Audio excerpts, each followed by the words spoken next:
Budget है 40,000 का। And जब उतने पैसे लेकर हम जाते हैं किसी मोबाइल शॉप पर तो यहाँ पर हमें दो फ़ोन ज़रूर दिखाते हैं। एक है सैमसंग S24 FE, दूसरा है गैलेक्सी A56। और दुकान पर जाता ही हमें दोनों फ़ोन अच्छे लगते हैं। यहाँ पर दोस्तों बात रही अगर फीचर्स की, कैमराज की, तो S24 FE पसंद आता है।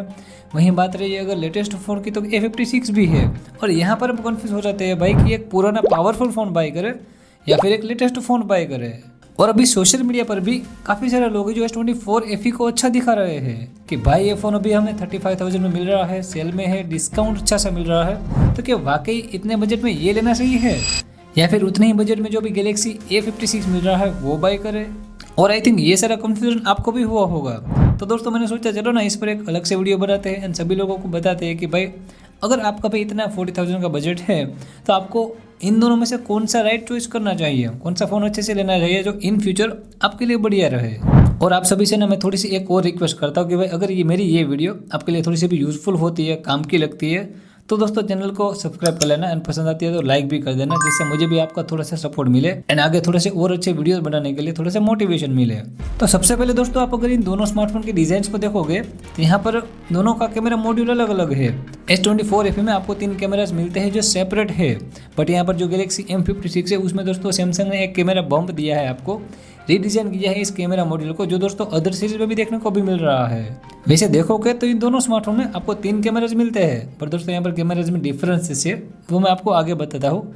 पर दोस्तों डिजाइन वाइज आपको दोनों में ही काफ़ी प्रीमियम फील आएगा। और दोनों ही phones Gorilla Glass Victus plus के प्रोटेक्शन के साथ आते हैं। फ्रंट साइड बैक साइड दोनों साइड ग्लास मिला है, एल्यूमिनियम की फ्रेम्स मिलती है आपको। तो स्पेसिफिकेशन अलग है दोस्तों। डिफरेंसेस की बात रही तो यहाँ पर जो गैलेक्सी S24 FE है उसमें आपको IP68 की रेटिंग मिली है एंड गैलेक्सी A56 में मिली है IP67 की रेटिंग। A56 है वो आपको थोड़ा सा ज़्यादा स्लिम फील होगा। बाकी दोस्तों मेटेलिक बॉडी है, ग्लास फिनिश है, तो प्रीमियमनेस के मामले में दोस्तों इतना ज़्यादा आपको दोनों में डिफरेंस फील नहीं होगा। दोस्तों दोनों स्मार्टफोन काफ़ी अच्छे बने हुए हैं। बट अगर हम देखेंगे दोस्तों इन दोनों की डिस्प्लेज तो यहाँ पर थोड़ा सा आपको डिफरेंस देखने को मिलता है। वैसे दोस्तों दोनों ही स्मार्टफोन में आपको मिली है 6.7 इंच की एमोलेड डिस्प्ले। दोनों ही 120 हर्ट्ज रिफ्रेश रेट पर काम करते हैं। 1900 निट्स की आपको पीक ब्राइटनेस मिलती है एंड दोनों ही HDR10+ का सपोर्ट के साथ आते हैं। बट दोस्तों मैंने जब इन दोनों स्मार्टफोन को यूज़ किया ना तो एक डिफरेंस मुझे फील हुआ, वो है गैलेक्सी A56 के बेजल्स। यहाँ पर दोस्तों उस फोन में आपको थोड़े से पतले बेजल्स मिले हैं कंपेयर टू S24 FE, तो आपको व्यूइंग एरिया ज़्यादा मिलेगा। पर दोस्तों यहाँ पर एक और चीज़ बताऊँ ना तो जो S24 FE है उसमें आपको डायनामिक एमोलेड डिस्प्ले मिली है एंड दोस्तों A56 में सुपर एमोलेड मिली है। तो super AMOLED and dynamic AMOLED इन दोनों में थोड़ा सा डिफरेंस होता है और better display dynamic AMOLED display ही रहती है, बिकॉज दोस्तों वो क्वालिटी में ज़्यादा अच्छी होती है। आपको HDR कंटेंट स्ट्रीमिंग करना है तो उसमें ज़्यादा एक्यूरेट कलर्स मिलेंगे। आई कंफर्ट के लिए भी अच्छी है दोस्तों ब्लू लाइट की वजह से। एंड ऑल्सो आपको बेटर व्यूइंग एक्सपीरियंस चाहिए, मान लीजिए मूवीज़ वगैरह देख रहे हो, ज़्यादातर आप HDR एंड हाई क्वालिटी की वीडियोस देखते हो, तो इन दोनों में से दोस्तों बेटर मैं बोलूँगा S24 FE की डिस्प्ले। एंड वैसे दोस्तों आप सबको शायद पता होगा सैमसंग है ना वो सुपर एमोलेड A सीरीज़ में यूज़ करता है and dynamic AMOLED display S series में देता है। तो S सीरीज़ उसकी प्रीमियम सीरीज़ है तो वहाँ पर वो डिस्प्ले क्यों देता होगा ये आपको सोचना पड़ेगा। उसके बाद डिस्प्ले को कंसिडर करने के बाद एक फ़ोन लेना। उसी के साथ आगे का पॉइंट है सॉफ्टवेयर। तो दोस्तों इसमें इतना ज़्यादा डिफरेंस नहीं होगा बट फीचर में डिफरेंस मिलेगा। यहाँ पर दोस्तों जो S24 FE है वो दोस्तों Android 14 के साथ लॉन्च हुआ था, जहाँ पर One UI 6.1 मिली थी एंड अभी दोस्तों लेटेस्ट Android 15 पर One UI 7 के साथ वर्क कर रहा है। एंड जो गैलेक्सी A56 है वो दोस्तों Android 15 One UI 7 के साथ लॉन्च हुआ है। तो दोस्तों यहाँ पर सिमिलर क्या है कि देखो S24 FE में 7 साल की OS अपडेट्स मिली थी एंड A56 में 6 साल की OS अपडेट्स। तो S24 FE में भी Android 15 आ चुका है दोस्तों, वहाँ पर बची कितनी 6 साल की। तो दोनों ही फोन्स में आपको 6 years of OS supports still pending है। बट दोस्तों आपको यहाँ पर फ़ायदा कहाँ मिलेगा कि जो S24 FE है ना वो प्रीमियम कैटेगरी का फ़ोन है सैमसंग की S सीरीज़ का। तो जो दोस्तों फ्लैगशिप लेवल के फीचर्स है ना AI के, तो यहाँ पर दोस्तों फीचर के मामले में थोड़े से प्लस पॉइंट आप ले सकते हो S24 FE में। बाकी दोस्तों दोनों में ही अभी One UI 7 चल रही है तो इसमें दोस्तों स्मूथनेस में कोई दिक्कत नहीं आती है, काफ़ी अच्छी तरीके से ऑप्टिमाइज्ड है। और उसी के साथ ऑप्टिमाइज वर्ड सुन के हमें एक चीज़ माइंड में आती है वो है इसका परफॉर्मेंस। तो उसकी दोस्तों बात करते हैं तो जो गैलेक्सी S24 FE है उसमें दोस्तों मिला है Exynos 2400E chipset and Galaxy A56 में मिला है Exynos 1580। तो दोस्तों यहाँ पर मैं आपको बोलना चाहता हूँ कि भाई यस डिफरेंस है, क्योंकि दोस्तों जो S24 FE में मिला है Exynos 2400E वो दोस्तों S24 का थोड़ा सा अंडर क्लॉक CPU है, जहाँ पर दोस्तों उसकी CPU की जो क्लॉक स्पीड होती है वो थोड़ी सी कम करने के बाद यहाँ पर इसको ऑप्टिमाइज किया गया है। और वहीं दोस्तों इन दोनों के परफॉर्मेंस देखोगे ना तो मैं बोल सकता हूँ भाई डेफिनेटली आपको दोनों में डिफरेंस देखने को मिलता है, क्योंकि दोस्तों आप बेंचमार्क के स्कोर्स भी देखोगे ना तो यहाँ पर 1.5 1.6 मिलियन आते हैं Exynos 2400E के, एंड यहाँ पर दोस्तों आप देखोगे अगर Exynos 1580 के तो वो अराउंड 9 लाख के करीब आते हैं। तो दोस्तों ये सारी थोड़ी सी ज़्यादा डिटेल में चले गए, बट उतना ज़्यादा डिटेल में नहीं जाना है। प्रैक्टिकल लाइफ में बारे में बताऊँ ना दोस्तों, तो एक चीज़ नॉर्मली है, जो भी बंदा ऐसा है जो एवरेज यूज़र है, कैजुअल गेमिंग वगैरह करता है, normal day to day life के जो भी टास्क परफॉर्म करता है, थोड़ी सी मल्टीटास्किंग भी कर लेगा, तो दोस्तों इन दोनों फोन्स में आपको कोई दिक्कत नहीं आएगी। बट दोस्तों यहाँ पर होता क्या है कि आप अगर मान लीजिए थोड़े से हेवी टास्क करते हो थोड़े से लंबे समय तक, तो यहाँ पर दोस्तों CPU की क्लॉक स्पीड अच्छी होने की वजह से, बेटर प्रोसेसर होने की वजह से S24FE आगे निकलेगा। तो दोस्तों आप चाहते हो भाई कि मुझे फ्यूचर में अच्छा फ़ोन चाहिए जो मेरे 5-6 साल तक चले अच्छे से, तो दोस्तों यहाँ पर परफॉर्मेंस को कंसीडर करने के बाद आप S24FE की तरफ जाओ। एंड उसी के साथ एक और चीज़ है दोस्तों कि जो उसका 256 GB वाला वेरिएंट है S24FE का, उसमें आपको UFS 4 मिलता है, एंड जो गैलेक्सी A56 है उसमें UFS 3.1 मिलता है।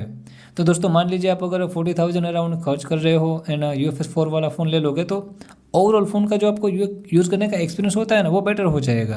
अगला पॉइंट दोस्तों है कैमरा। इन दोनों में से बेटर कैमरास के लिए किसकी तरफ जाए, तो S24FE है, उसमें आपको 3 कैमरास मिले हैं। 50 मेगापिक्सल का मेन कैमरा, 8 मेगापिक्सल का telephoto lens 3x optical zoom के साथ, एंड 12 मेगापिक्सल का अल्ट्रा वाइड एंगल लेंस। वहीं दोस्तों जो गैलेक्सी A56 है उसमें भी 3 कैमराज है, बट 50 मेगापिक्सल का मेन कैमरा, 12 मेगापिक्सल का ultra wide angle lens and 5 megapixel का मैक्रो लेंस।